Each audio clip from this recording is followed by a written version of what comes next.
मैं डॉक्टर उर्मिला शुक्ल, शासकीय जे योगानंदम छत्तीसगढ़ महाविद्यालय रायपुर। आज मैं स्नातक स्तर के विद्यार्थियों के आधार पाठ्यक्रम में शामिल निबंध डॉक्टर खूबचंद बघेल का विश्लेषण कर रही हूँ। इस निबंध के लेखक हैं हरि ठाकुर। हरि ठाकुर डॉक्टर खूबचंद बघेल के साथी रहे हैं। उनके साथ मिलकर के उन्होंने छत्तीसगढ़ राज्य के लिए काम किया था, इसलिए वे खूबचंद बघेल के जीवन को बहुत अच्छे से समझते हैं। इस निबंध में हरि ठाकुर ने डॉक्टर खूबचंद बघेल के राजनीतिक, सामाजिक और साहित्यिक अवदानों पर प्रकाश डाला है। आज मैं खूबचंद बघेल के राजनीतिक अवदानों पर चर्चा करूंगी।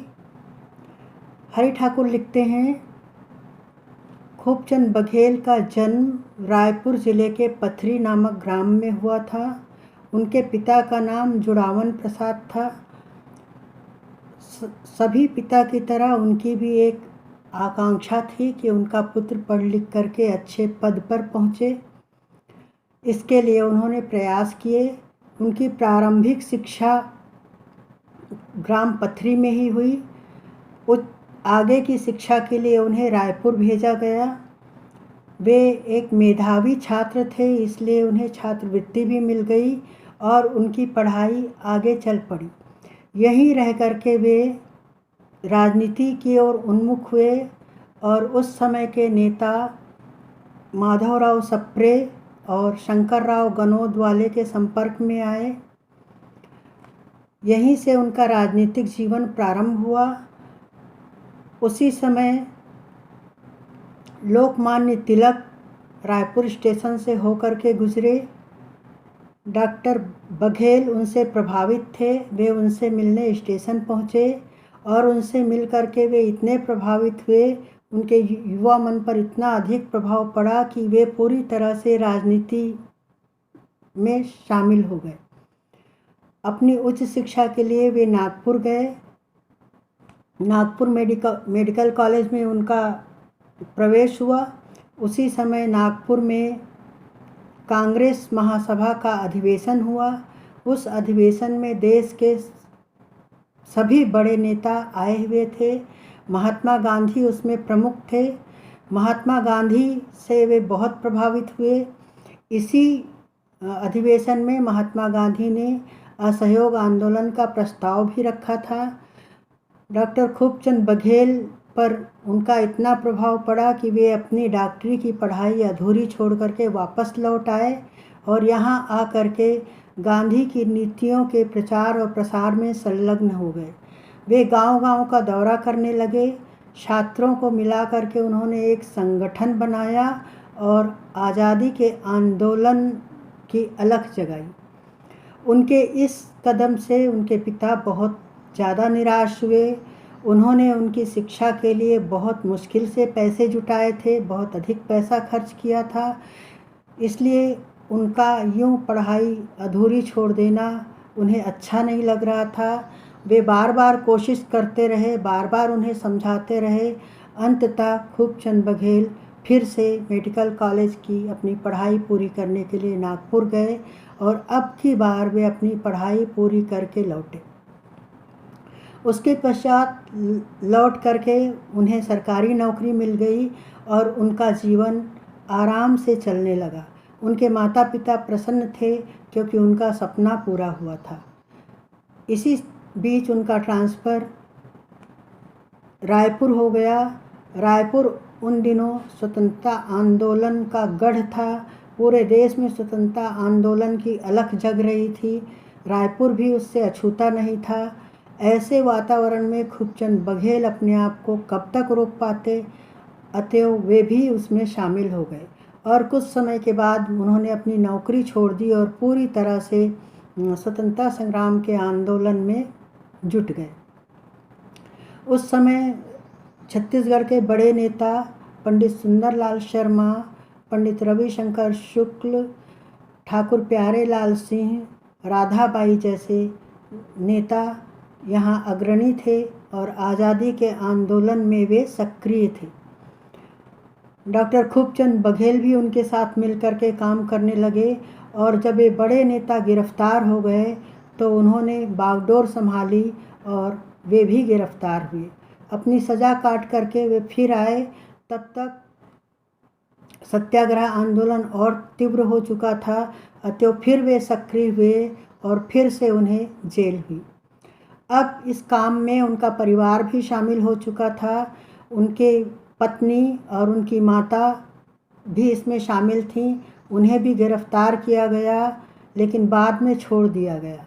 फिर जब वे फिर से सक्रिय हो उठी तो उन्हें फिर से गिरफ्तार कर लिया गया, अब कि उन्हें जेल में डाल दिया गया। डॉक्टर खूबचंद बघेल को भी गिरफ्तार किया गया। उनके ऊपर जुर्माना और जेल दोनों की सज़ा उन्हें हुई और जुर्माना ना भर पाने के कारण सरकार ने उनके मकान का सारा सामान कुर्क कर लिया। डॉक्टर बघेल को इसमें कोई मलाल नहीं हुआ। वे तो स्वतंत्रता की अलख जगा रहे थे। उनके लिए आज़ादी से बढ़कर कुछ भी नहीं था, इसलिए वे अपने काम में लगातार सक्रिय रहे। जीवन में वे लगातार जेल आते और जाते रहे। गांधी जी के अछूतोद्धार का भी उनके ऊपर बहुत गहरा असर पड़ा और उन्होंने उसमें सहयोग दिया। गांधी जी ने अपने अछूतोद्धार का प्रारंभ छत्तीसगढ़ से किया। रायपुर के गांवों का उन्होंने दौरा किया। उस दौरे में डॉक्टर बघेल उनके साथ रहे और उनसे प्रेरणा लेकर के छत्तीसगढ़ के गांवों में उन्होंने अछूतोद्धार का काम किया और उन्हें हरिजन सेवक संघ का मंत्री नियुक्त किया गया। उसके बाद अछूतोद्धार की जो बागडोर है वह अनंतराम बरछिया के हाथ में आ गई। डॉक्टर बघेल आज़ादी की लड़ाई में सक्रिय रहे। वे बार बार जेल जाते रहे। उनका अधिकांश जीवन जेल में ही बीता और जो आज़ादी हमें प्राप्त हुई उस आज़ादी की प्राप्ति में खूबचंद बघेल का भी महत्वपूर्ण योगदान रहा है। आज़ादी के बाद वे सक्रिय राजनीति में आए, मगर जल्दी ही उनका मोह भंग हो गया और उन्होंने कांग्रेस से इस्तीफा दे दिया। उन पर अब आचार्य कृपलानी का प्रभाव था। वे उनकी पार्टी मजदूर पार्टी में शामिल हो गए और उसके प्रचार और प्रसार में संलग्न हुए। पूरे छत्तीसगढ़ का उन्होंने दौरा किया। उसका प्रभाव यह हुआ कि आगामी जब चुनाव हुआ तो खूबचंद बघेल भारी बहुमत से विजयी हुए। वे लगातार 1962 तक राजनीति में रहे। उन्हें संसद में राज्यसभा का सदस्य भी चुना गया। इस तरह से खूबचंद बघेल का छत्तीसगढ़ और देश की राजनीति में महत्वपूर्ण योगदान रहा है। वे एक कुशल राजनेता के रूप में हमारे सामने आते हैं। डॉक्टर खूबचंद बघेल के राजनीतिक अवदान को भुलाया नहीं जा सकता। आज हम जिस छत्तीसगढ़ राज्य में रह रहे हैं, इसकी स्थापना का सपना भी उन्होंने पूरा करने की कोशिश की और लगातार प्रयास करते रहे। उन्होंने छत्तीसगढ़ भातृ संघ का गठन किया और उसके माध्यम से छत्तीसगढ़ की समस्याओं को दूर करने की कोशिश की। उन्हीं के नेतृत्व में सबसे पहले छत्तीसगढ़ के किसानों ने आंदोलन किया धान के उचित मूल्य के लिए। यहाँ से छत्तीसगढ़ की राजनीति में एक नया मोड़ देखने को मिलता है। खूबचंद बघेल निरंतर छत्तीसगढ़ से जुड़े रहे, छत्तीसगढ़ की जनता के लिए काम करते रहे। उन्होंने लगातार कोशिश की कि छत्तीसगढ़ में छत्तीसगढ़ के लोगों को ही प्राथमिकता दी जाए और इसके लिए उन्होंने कई आंदोलन किए। वे एक अच्छे राजनेता थे। उनका राजनीतिक अवदान छत्तीसगढ़ के लिए बहुत ही महत्वपूर्ण है।